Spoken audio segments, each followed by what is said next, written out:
تو حضرت سہل بن عبداللہ تستری فرماتے ہیں کہ توکل یہ ہے کہ ایسے ہو جاؤ جس طرح غسال کے آگے میت ہوتی ہے تو غسال اس کو جدھر حرکت دیتا رہے وہ ادھر حرکت کرتا رہتا ہے، وہ نہیں کہتا کہ پہلے یہ دھو اور پہلے یہ صاف کر اور پہلے یہ دھو. غسال کا کام ہے، اسے پتہ ہے تیرا کام ہے جدھر وہ تیرا رخ پلٹے ادھر تو پلٹتا جا.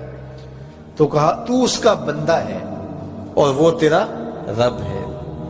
تیری ضروریات کو کیسے پورا کرنا ہے، کون سی چیزیں تجھے دینی ہے، کون سی نہیں دینی، کون سی چیز کب دینی ہے، یہ اس کا کام ہے. اس لیے تو جو اس کا حکم ہے اس کو پورا کرتا رہے ایک مطیع فرما بردار بندے کی طرح. باقی تیری ضرورتیں اس کے ذمہ کرم پہ ہوئی. تیری زندگی سوکھی ہو، خام خواہ اپنے آپ کو مشقت میں نہ ڈال، یہ توکل ہے. اور حضور نبی رحمت صلی اللہ علیہ وسلم کا ایک فرمان سنیے جو حضرت عبداللہ ابن عباس رضی اللہ تعالیٰ عنہ سے مروی ہے کہ آقا کریم نے ارشاد فرمایا یدخل الجنہ من امتی 70,000 بغیر حساب. میری امت میں سے 70,000 لوگ ایسے ہیں جو بغیر حساب کے جنت میں جائیں گے.